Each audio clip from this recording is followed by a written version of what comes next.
Okay, and now I'm going to give Sarah, change her role to presenter. And Sarah, you're all set. Okay, let's see if this works. Wow! See how high-tech digital access can be? I'd like everyone to know that I am getting amazing feedback from my own machine by listening to myself over the phone, on speakerphone, through my phone. So I'm muting the sound from the presentation. I would really like to encourage people's questions.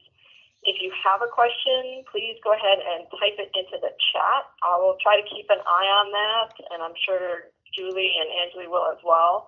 But I'm not going to be able to hear you because I have just turned off my sound. So today's module is on access, use, and intellectual property. Included in the curriculum that you got at the beginning of this class were some links to sites for information about this exact topic.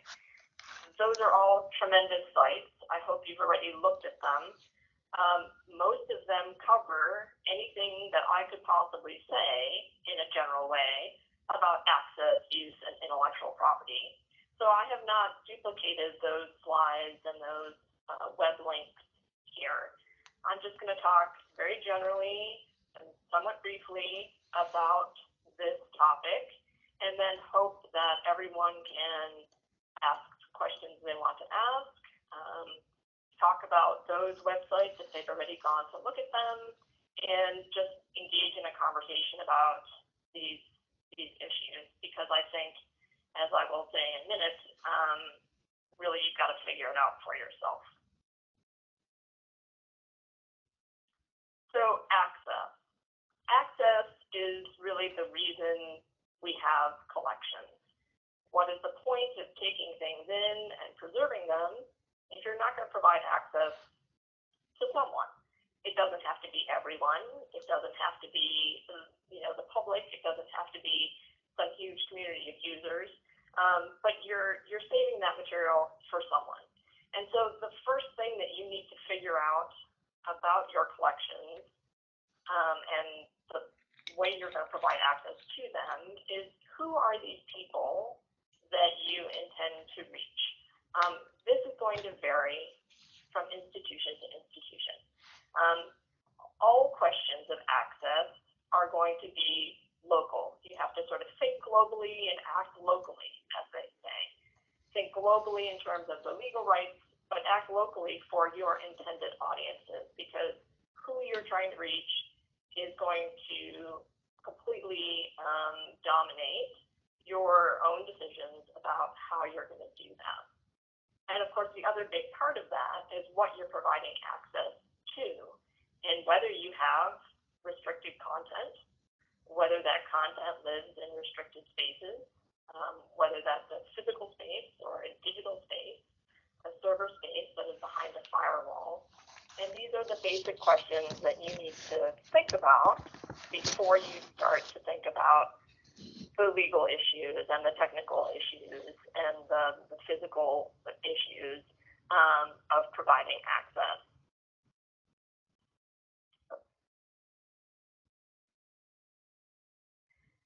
So in terms of the collections that you have and the content that you have that you're providing access to, this is also going to impact how you provide access. Is what is the format that this content lives in?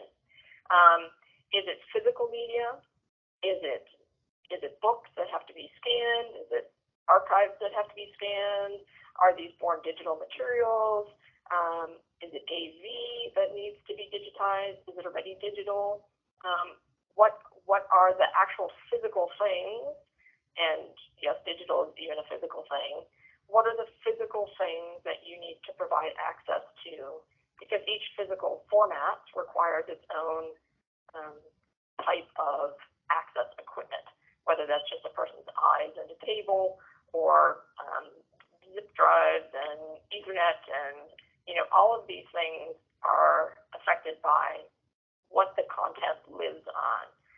So there's the physical media that the content lives on, and then the types of content that you have. So again, this is going to vary widely from institution to institution. And just to get people to start thinking about the issues around access and to start a conversation about what are some of the knottier problems about providing access, you need to start thinking about what are your content types.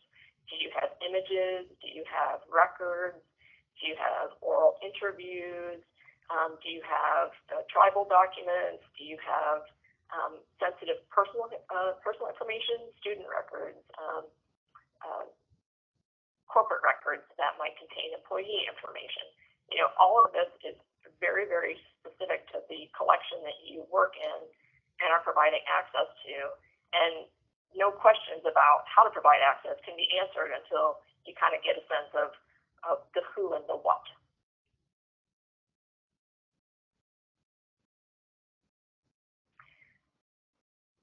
A third component of access is, where are you doing this? And if you're just doing it in person, lots of questions are easier. This is the Digital Stewardship Intensive, and so mostly what we're talking about here is digital files, digital access, digital content. If you're doing this kind of stuff in person and you can watch a researcher handle a physical object, or even watch a researcher sit at a computer terminal, or if you can take somebody's ID before they walk in the door, these things are very different than if you're putting stuff out into a place where there's unmediated access to that content. In cases where you're doing this solely online with perhaps not any kind of firewall or not any kind of authorized sign-in, the Alaska Digital Archive is a great example of sort of unmediated online access. You don't know who's looking at it. You don't know what they're using it for. You don't know how they're pulling it down. That becomes a much different situation where you really have to think about how you're going to deal with legal issues that might arise from someone else's use of your content when you haven't really had a chance in person to tell them what the rules are, what this content is, give it its contextual wrapper, to explain to them the sensitivity around certain types of information. If you are doing it in person, you're going to have to think less, perhaps, about some of those problems that arise when somebody gets something that is in your repository and repurposes it for another use.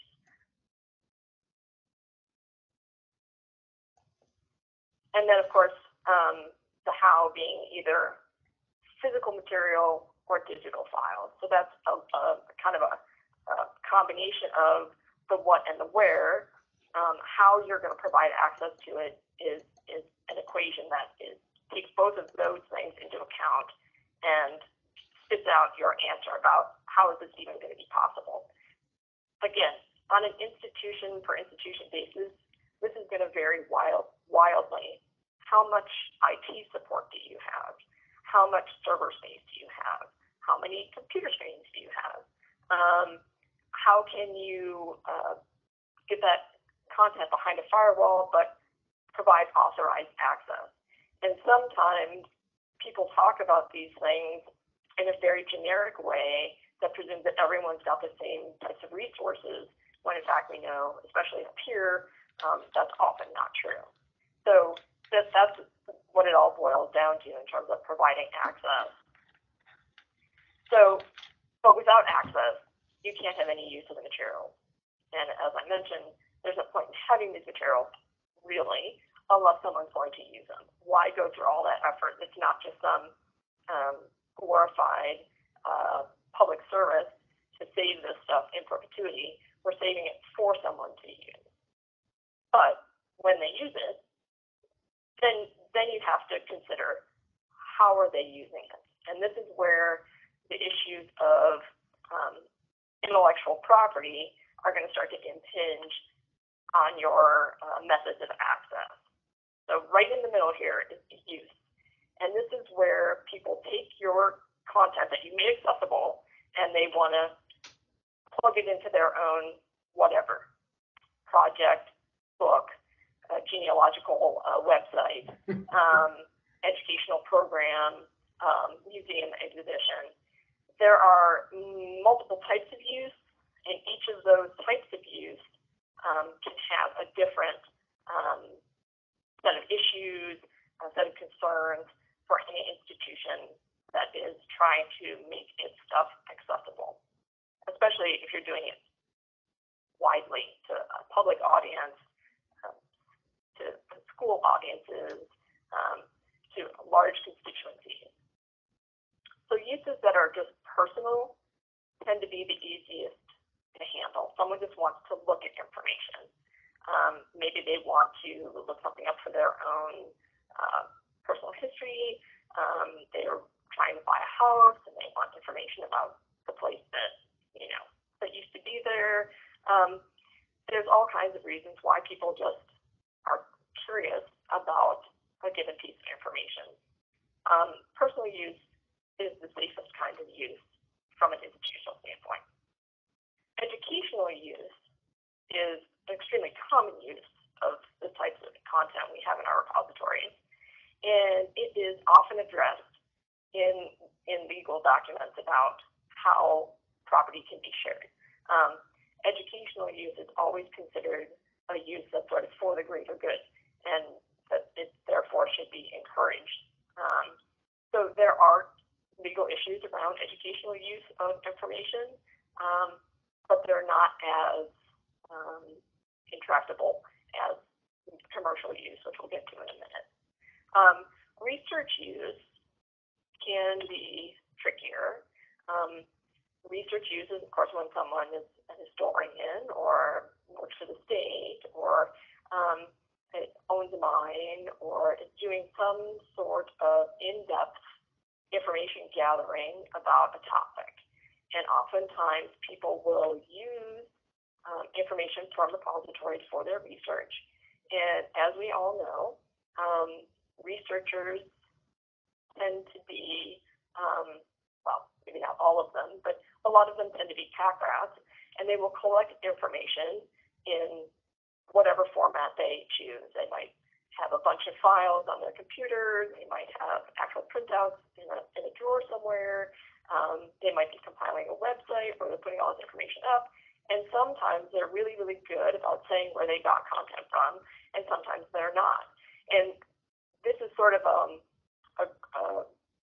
transitional area between an educational use and what I would think of as a publication use. Usually researchers are looking for information for a project, and they sort of start in this educational mode where they're gathering information, and then they find what they're looking for, and they come up with a thesis, and the next thing you know, they're wanting to turn around and publish this information.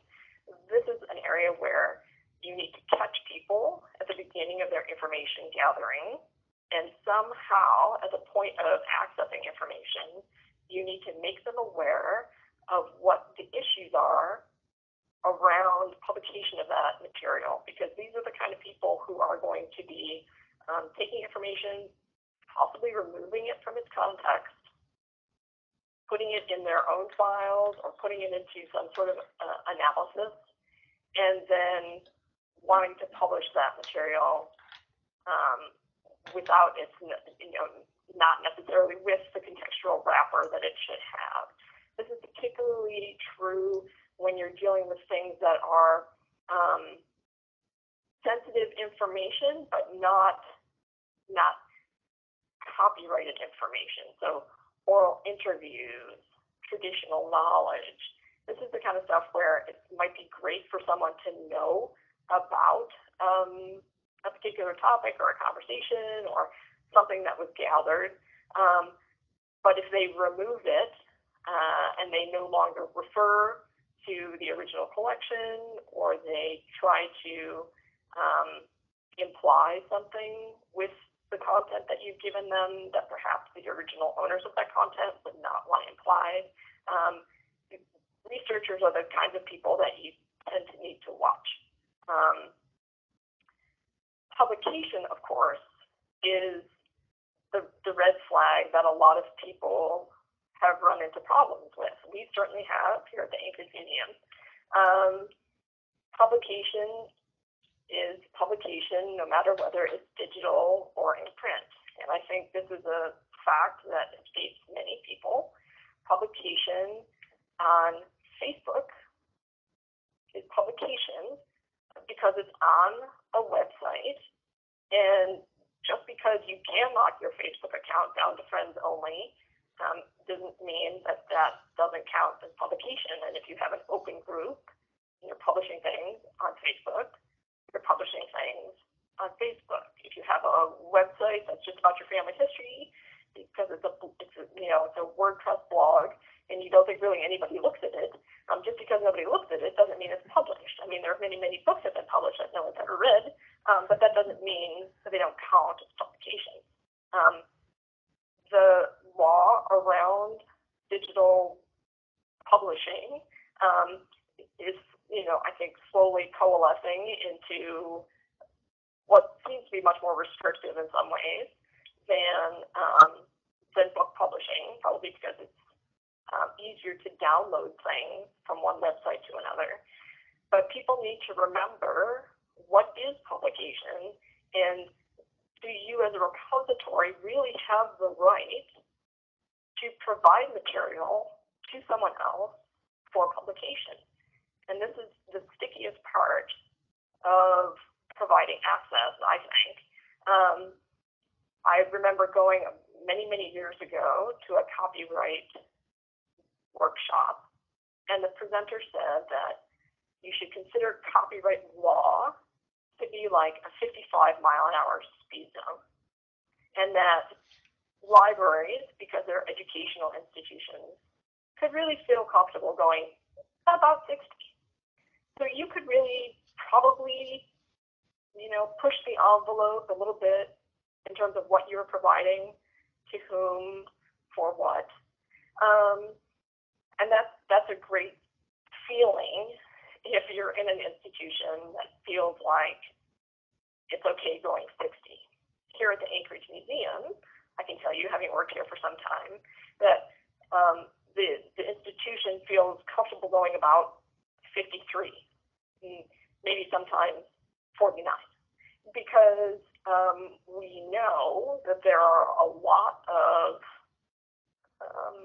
feelings that artists and creators have around their works, and they, there's no sense that we're trying to quash inquiry, but we don't want to overstep bounds when we should not.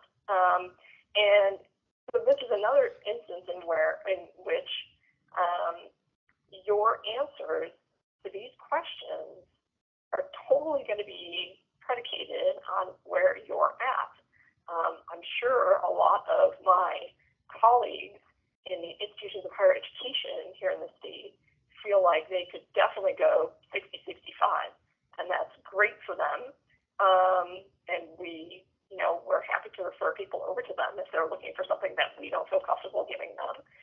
But if you're working in a cultural repository, for example, for a corporation, you need to be aware of the risk-taking atmosphere in your institution. Are you risk takers, or are you risk averse? And even just it doesn't even have to be the threat of a lawsuit, but someone writing a letter that says, hey, I never told you that you could use that for that purpose, can really turn things around for a repository within a larger institution. And I think you need to consider your position. You don't want to illegally withhold things from people that are, for example, in the public domain. But if you have things that are falling into that gray area of traditional knowledge or personally identifiable information, that's where you're really going to need to think through how you're providing access to researchers. because those are the people that are going to be wanting you to push the envelope. The last use that I'm going to talk about here is just commercial. That's like, I want to put this image on a poster. I want to reprint this booklet that's out of print. I want to make coffee mugs with the corporation logo. These are usually pretty easy to deny if you, as the repository, aren't really the author of the information. People understand commercial is not something that is always permitted. I see some chat here. Let me take a quick look and see if I should comment.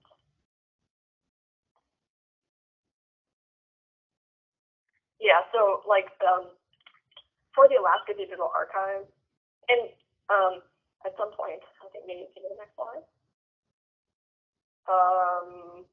Well, it's not quite the next slide. We'll get to that in a second. But I'll just make the point that I'm not a lawyer. But I know that there is a law, and of course, law changes all the time. It's very hard to keep up with. If you've ever tried to keep up with copyright law, it will make you angry, and it will make you not want to vote for your Congress people. But there is a law about what is a thumbnail for educational purposes. This is the level to which copyright law has begun to micromanage how stuff goes on websites. And so like within something like the Alaska Digital Archive, in the browse results, there are those little thumbnails. If you go to like a museum website or a site that has a lot of visual content, a lot of times all you can see is a little thumbnail. And then if you pull something up, it's maybe there's no image at all, or there's an image but there's a giant watermark on it. That's because there's actually a law that says what is a fair use thumbnail. And it's a pretty low resolution, a little tiny size.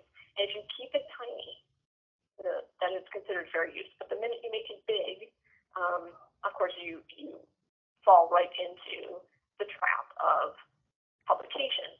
And for us here at the museum, for example, participating in the Alaska Digital Archive, when that project first went up, images were selected, and I don't know what the rights clearance process was at that time, but we certainly have since then discovered that items were loaded there to which we did not have rights. And so we've started to pull those down. We've had comments from content creators, but mostly it's because someone requested it for a publication. We say, hey, we can't provide that to you. So we are trying to manage people's expectations there by not providing basically high resolution access on a website to something that they're really not going to be allowed to use in a publication. Again, it's a way that we, as a risk-averse institution, are sort of covering our own behind. Because if those things are up there and somebody totally disregards what we told them, and they pull it down as a 300 dpi JPEG, and they put it in their book anyway, and it looks terrible because it's pixelated, that still doesn't look good for us. Everybody looks at that credit and says, oh, I got that from the Anchorage Museum. They don't think to themselves, oh, that author illegally stole that image. They immediately think that the institution that holds the material that's at fault. And so, again, some places are not going to be as risk averse as we are, but that's just something to consider. How are you going to handle something like that when it comes along? Because it's probably going to come along eventually. Sarah, this is Julie. I have a question about access and use. So I know that at the Anchorage Museum, you guys have a collection of photographs, and you take them to AFN, and you have people identify the people in the photographs. When you do that, first off, from that collection of photographs, when it was taken into your collection, did you ask how those images could be used? Do the donors have an option to say it's okay for educational use or commercial use? And then the second part of the question is, the people in the images, do they have a right to tell you, no, I don't want my image distributed on your website? Yeah, okay, so a couple things, just some quick background on AFN. What we do with AFN is we actually and we are primarily photographic, you're correct. we take in somewhere between 10 and 20,000 new images per year. These come in from a variety of donors, and they come in with a variety of rights statuses. Sometimes within a collection of 100 photos, there's 4 different copyright statuses or more. Each image that we manage has its individual rights status. So we do everything on the item level. The reason we started going to ASN is actually twofold. One was because I have to say the majority of images we take in really don't come with a lot of great metadata. They may not come with any metadata, but somebody recognizes that they're historically important. I, being a single individual and not having been raised in the state of Alaska, although now I feel like I recognize Casa View more than Anchorage, I don't know where those photos were taken. I don't recognize places like Myers Chart because I've never been there. I also don't recognize the people, but I do recognize that that's a beautiful image of an important perhaps activity that no longer happens or a landscape that is changing, and the way to maximize the use of that image is to have the most information I can have associated with it. So we started taking images to ASN that were what I refer to as either under-described because it said something about it, but not everything, or totally undescribed. And we started taking them to ASN exactly for these reasons. We cannot put them, for example, on Alaska's Mystery People, or whatever it's called, on Facebook. We can't put them all to the Alaska Digital Archive. We can't even just have a page on the Anchorage Museum website that says, hey, do you recognize these photos? It would be so easy for us to alert every rural community to a website so that they, in the cold and dark of winter, could go there and say, hey, that's my Uncle Leroy. We are prohibited by law from doing that for a lot of the images that we have. That doesn't make them any less beautiful or important. And so by taking them physically to ASN, just in paper format, we can take them there and have people write on them because possession is part of the law around intellectual property. There is stuff that you can do just by virtue of the fact that you own a thing. And that's one thing that you can do is that you can take it around and show it to people. I was concerned about the personal identifying issues when we began the process of going to ASN. I was concerned that people would think we were either trying to appropriate their images or that we were trying to paint them in some negative light. I wasn't sure.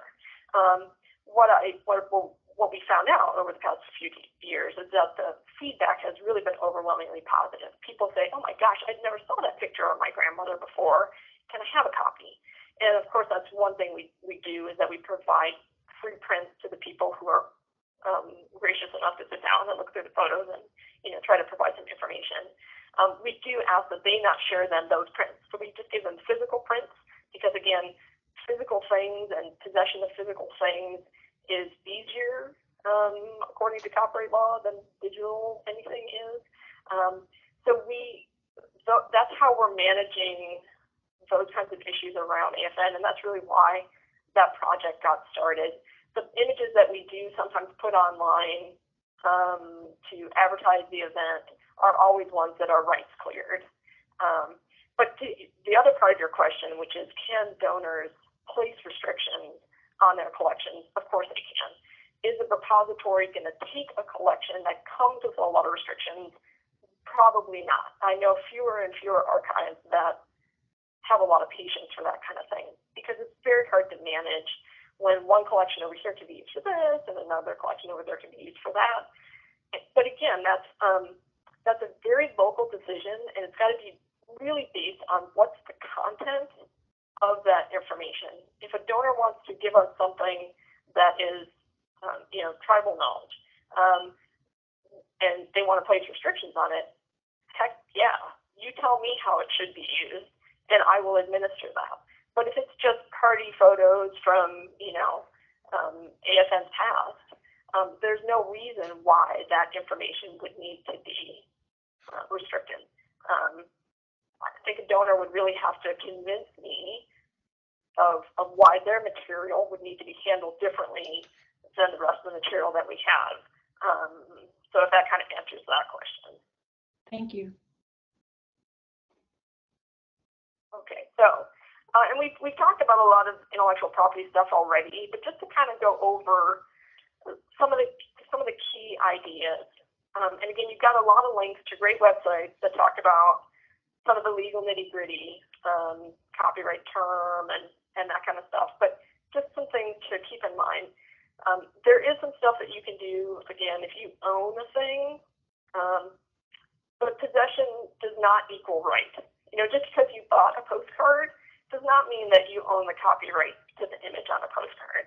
Just because you bought a painting, actually, that doesn't mean you can do whatever you want to the painting. I mean, there are odd cases in museum law about some guy actually buying a painting so he could burn it, and the artist was able to successfully sue that he was not allowed to do that, even though he owned it. What he should have done was given it back to the artist for the artist to use for another purpose. So there are rights that inhere in things that are beyond possession. And so that's when you're talking about the information basically contained in something rather than the thing itself. So intellectual property includes things like copyright. So in copyright now, it's been a moving target for a long time. Copyright now adheres in a thing the minute you set it to paper or to digital bits or whatever. You don't have to register stuff anymore to have it be copyrighted. But there's some stuff you can't copyright, like you can't copyright ideas or recipes, or you can copyright the way you make your bread, but you can't copyright your list of ingredients. It's all very obscure, I think. It's meant to do things like allow people to make money off their inventions and their works and their creations, but it can get very convoluted after a while. So copyright, again, I'm not a lawyer. I know very few lawyers who even like to have to deal with copyright. Some people are really passionate about it, and they think it's super interesting. It's super interesting, but I think we all have other things to do in our daily jobs than just try to figure out what the rights are associated with any given creative work. And then on top of that, you have these other kinds of rights. So you have moral rights. These often come up when you're talking about artists. So we tend to hear about that a lot at the Anchorage Museum. It's the moral right of the artist to have their work used in a way that they approve of. So copyright exists for a long time. I mean, I can't see a show of hands, but for anyone who's never actually had to go to the chart and figure out, here I have this published thing, is it still in copyright? If you've never done that, I would be kind of surprised. But maybe you've never had to deal with moral rights, because moral rights die with the creator. So it's not like your donor can transfer a moral right to you if it's the estate of their father. They can transfer copyright to you, but they can't say anything about their father's moral rights, and they can't assert them because their father is dead, and the moral right dies with him. But he might still have privacy rights associated with that stuff. So maybe there's family pictures in there. Perhaps he was a doctor. And if you're in a qualifying institution that has to which HIPAA applies, so this is the Health Information Portability and Accountability Act. If you're a HIPAA-regulated institution, like a health sciences university or a hospital, there are very strict rules about patient photos, and you cannot show patients in more than three-quarter face, and they're very specific. If you're not in a HIPAA-regulated institution, maybe you should just think about whether or not that patient would really want their surgery photos online. That's more of a privacy right. What does that say about the person in that photograph. Arlene Schmulin at UAA has been very good about ferreting out accidental loads of pictures to Vilda that contain pictures of dead bodies. That's probably never a good thing. It's important to keep information of that type for research, but is it good to just splash it out there on a website? Probably not. So those are the kinds of things around privacy rights. You can have student information. Does someone really want everyone to see their transcripts from college? The bigger question, of course, being should you be keeping those things in an archival collection anyway? But a university setting, a lot of that information is going to hang out for a long time, and you need to figure out ways to manage the legal issues around privacy. As we talked about, there are some ownership rights that you have for physically owning something, like a postcard or a book. You can donate your book to a sale. You can give your book to a library. You can lend your books. You can copy pages out of your books. There's lots of things that you can do with a single thing that you own, but they don't necessarily trump any of the other rights. And then, of course, there's cultural property rights, and this is an area that's very new to a lot of people, I think, and it's an area where even the professional associations to which a lot of us belong are still trying to figure out how are we addressing some of the issues around indigenous knowledge,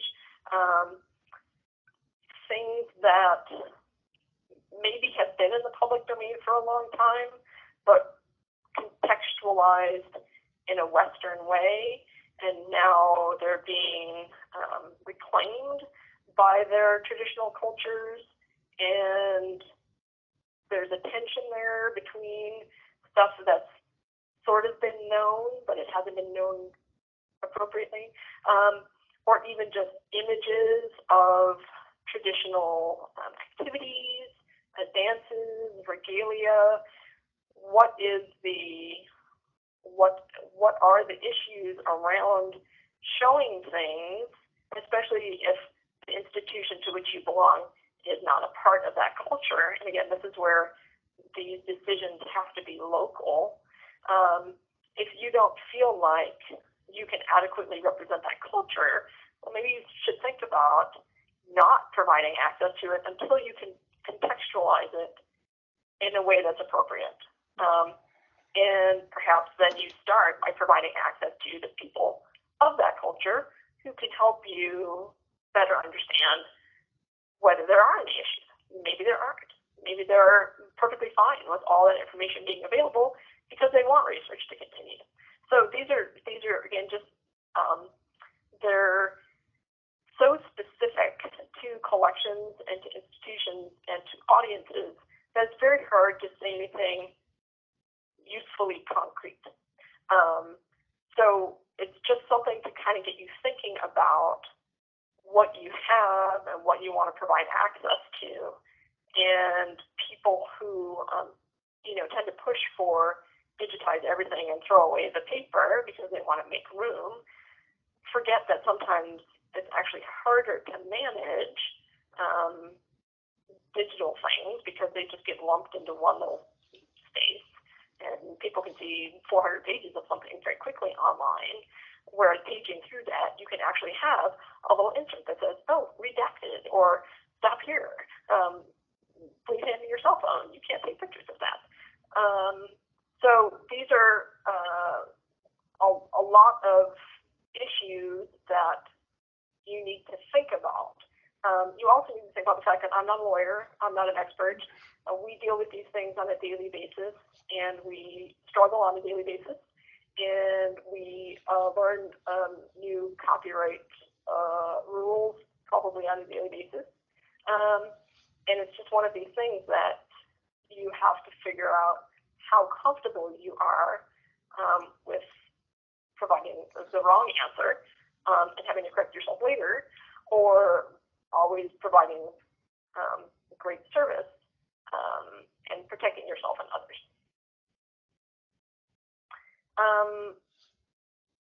Copyright because it is the most common thing that people tend to encounter, and it's the easiest thing to sort of point to.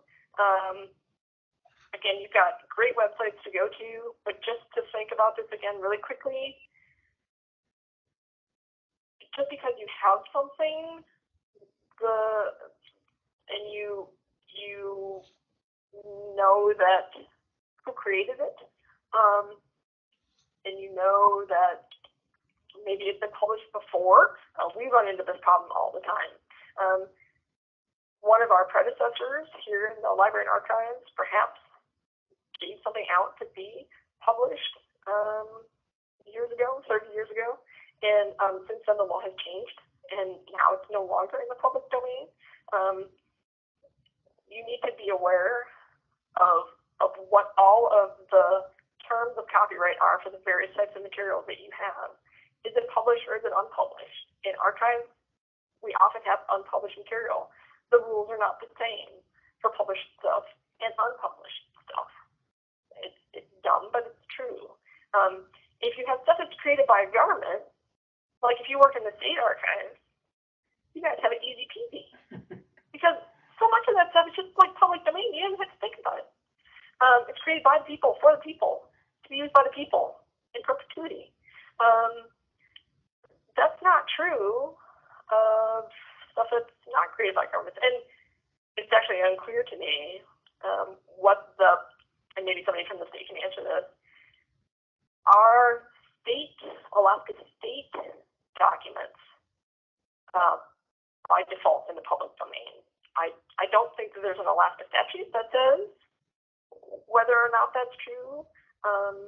The last thing I read about it said that it was unclear whether Alaska documents are sort of free and clear. And now, of course, you have stuff that's Creative Commons, which makes it more difficult because people can just make up their own terms. And now you have to track what a given digital creator wanted to do with their content. That's still their intention. And in some ways it's great because it provides material for people to use and the certainty about the level of use and all that, but it adds this other layer of complexity around what's already a very complicated topic, I think. Let's see. State document records are not in the public domain. Okay, so thank you very much, Kathleen. That's great to know. So your jobs are harder. That makes me happy. We're all struggling. Fair use. Okay, so fair use. Everybody likes to talk about fair use, especially if they're researchers and they're trying to get something from you. And they say, but my book is going to be for educational purposes. And I have to giggle because, of course, no one's going to read their book anyway. But if they did, that's not the point. The point is that it's publication. And fair use, right? And you've seen this 1,000 times. It's just one of these things where this is the 55-mile-an-hour sign, okay? And so you just have to decide how much you're going to follow the intent of this law and how much you're going to say, I'm okay with providing this, right? So for us here at the Anchorage Museum, and again, a lot of our stuff here it's very visual, and people come to us for images, and they come to us for images of a whole piece of art, or a whole photograph, or a whole painting. The law of fair use was written, number one, in a print era, and number two, primarily for textual material. And so it says you can use a portion of it. And there's even like rules about like what's that portion. For a photograph, we actually typically don't allow people to crop, right? Because that changes the nature of the item. And so there's no portion of in our equation. When someone wants to use something, they're already using the whole work. And so that portion of this law, we find in our environment, simply doesn't apply. What does apply in our environment, which doesn't apply in some others, is a transformative use. So we have artists who come to us, for example, and want to use an image, but they want to colorize it, like with the Obama Hope poster. They want to take an image and do something with it. And that's a very different kind of use than just publishing the thing as is in a work of some kind. So again, based on what your content is and what people are asking to do with it, you may or may not be able to use fair use all the time as a good fallback to justify providing access. Fair use also protects the libraries in terms of making copies or providing access to things that are basically orphan works. Orphan works are things where the copyright holds, so orphan works are still under copyright, but the person who owns that copyright is out of the equation. They're dead, they can't be located, and so it's under copyright to somebody, but you've looked all over and you can't find that somebody, or you know who that somebody is, and that somebody is dead, and there's no one else to ask. Orphan works are an area where I kind of feel like 56 is okay, because according to number 4, it's the effect of the use upon the potential market for value of the copyrighted work. And so are people trying to make money off your stuff? And I've actually had researchers tell me, my book is for educational purposes. I'm not going to make any money off of it. It's like, I know my book is going to fail. Can't you just give me the picture? And that argument isn't usually very persuasive for us if we know very well that the thing is copyrighted and to whom, and that they could go and ask someone else, and they just don't want to. So again, it's all about your users and the questions that you're getting, and how much do you feel that these laws of fair use could really be justified for your stuff. So it all boils down to, what is your tolerance for risk? I think I am old. I feel very hoary some days, and my risk tolerance is very low. So I'm in a good institution that matches my personal belief system. That may not be true. You may feel great about your tolerance for risk, but it turns out you're working in a very conservative institution, or vice versa. Maybe your institution is pushing you to get stuff out, and you, as the guardian of the stuff, find yourself always pushing back to say, no, I can't do that. No, I can't do that. And there's, a lot of literature out there, a lot of flow charts, lots of advice that you can refer your administrators to. But we are only human beings, and sometimes we lose these battles. But this is where you need to educate your administrators. Hey, I will do this for you. Or, okay, get the digitization vendor, I'll pack the stuff up. But you need to be aware that if this stuff goes out there and so-and-so comes back to us and says, that should not be online, you need to have a plan B. You need to have a way to either pull that information down or redact it in a way that's not going to affect the entire thing. The ability to pull down single documents, single parts of documents, rather than remove an entire website, is the kind of functionality that people didn't really think about in the beginning. They would just put up these beautiful online exhibits filled with all this stuff, and if you touched one piece of it, the rest of it would crumble. That kind of functionality of being able to take out one thing and either put in a little placeholder that says you can't see this, or some sort of reference link to the place where that information does legally live. These are things that the administration if they are risk takers, you are not, that's where it's your responsibility to educate them about what these issues are, so that at least you're behind is covered, because that's what it's all about. I see a big text block right here.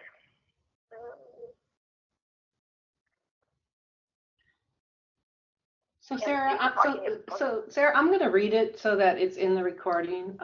So this is from Anastasia, and her comment is, I think we can no longer just put items out there, but if we do, we need to curate by putting context around potentially sticky materials and to put out a statement of our intention to work with individuals and communities to either get the context correct or willingness to remove materials. We tend to risk putting objects out, but have only rarely been asked to create context and take things down.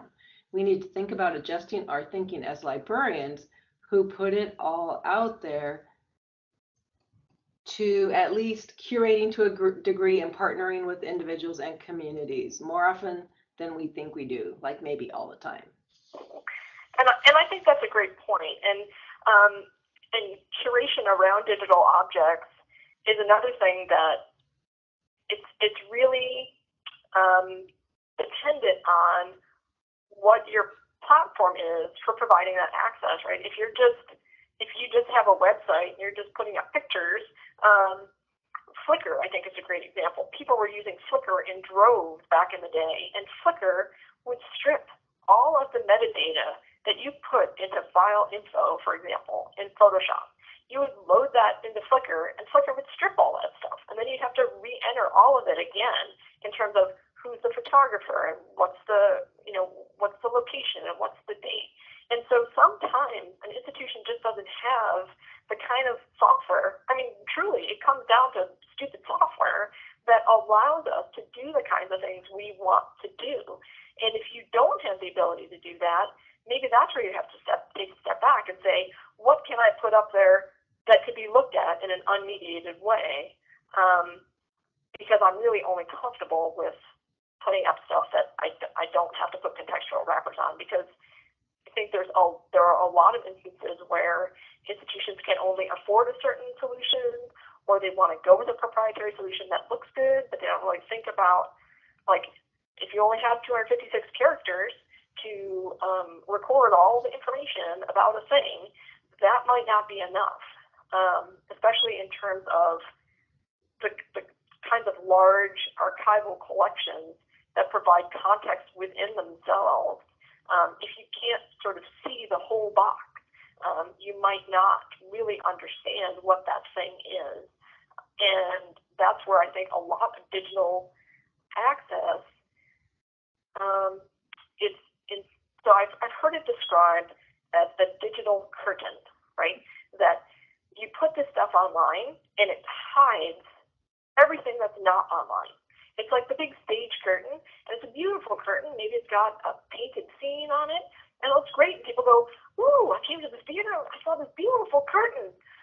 And what they don't know is that behind the curtain, there's all this stuff. There was going to be a whole show, and they never get the show because they see the curtain and they go away. And there's even today, I don't think there's many places that can provide the depth of information online that you can get, even to digital records within a repository, to look at a collection guide while you're accessing the digital files, to be able to do that cross-linking that, again, the archivist, the librarian, the cultural resource manager is there to help walk you through.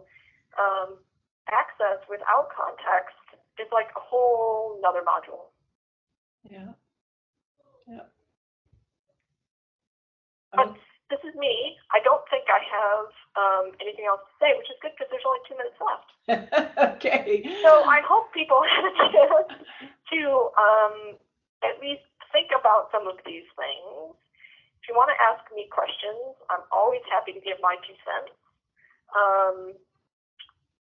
But it just should get you thinking about all the issues that go around what should be an easy thing. Well, thank you very much, Sarah. It's been a wonderful presentation, and I learned a ton of stuff. And I'm always so grateful to our presenters who are willing to put these presentations together and share their knowledge and their experience, and just let the rest of us know that we have these terrific resources in our state. So, Sarah, thank you. But before you go, I'd like you to give me back the presenter so that I can stop the recording, so that we can then make this available on our website. For people who were unable to attend today. So if you would right click on my name, Sarah, and give me the presenter control, then I'll be able to do that. So I'm Julie. Right click. Yeah, so you're going to go up to my name and right click on me, my name, Julie Niederhauser. And yes, I do. Yeah, very good. Okay, thank you so much. So now I will be able to stop the recording.